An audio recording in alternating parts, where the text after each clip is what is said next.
Peace. This is a Potato Sorcery Production starring myself, the White Alchemist, and today's topic for the occult family is the truth about Halloween. Now, we know Halloween will be approaching this upcoming Tuesday, but we also have to keep something in mind that's not discussed in a lot of circles, especially religious ones, and that is that Halloween is older than a lot of people think. It's about 2,000 years old, and contrary to what you may think you know about Halloween, let me say this.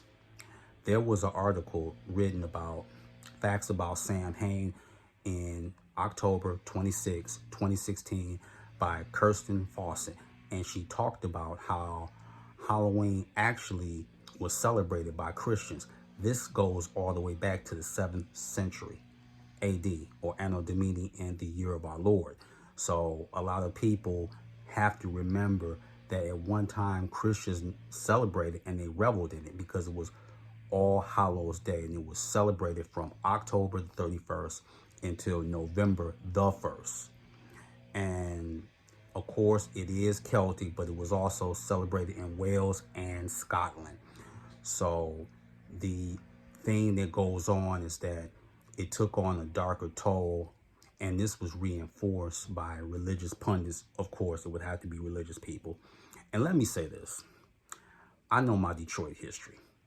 There was a unhealthy celebration called Devil's Night in Detroit, where they were burning down houses. This started in 1984, and at that time, the mayor of Detroit was Coleman Alexander Young, who was a former Tuskegee Airman, and he also was a one-time bodyguard of Paul Robeson. So just a little history for you.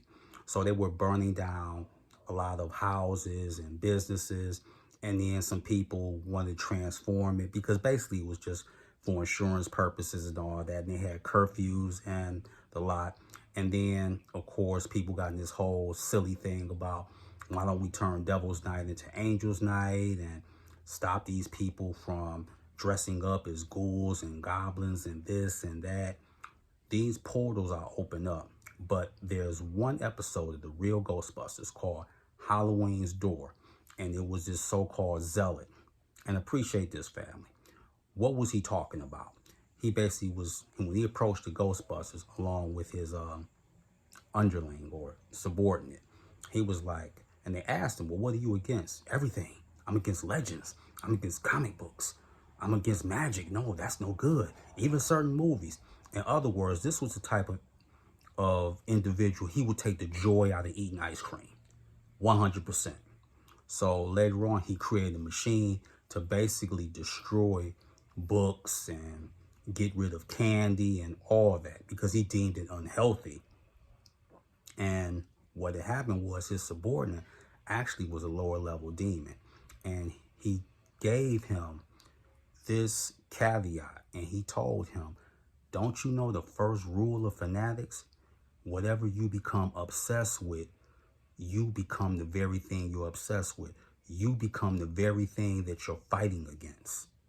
And certain religious pundits, even if you don't like something, you don't have the right to take it away because you become the very thing that you're against. Here, life is a comic book. And the whole thing is, just because you aren't into something or you had this brutal or hard childhood or whatever, what gives you the right to impose your will, your beliefs, your ethics? That's the difference between magicians and sorcerers as opposed to religious exponents. They're more prejudicial than they let on.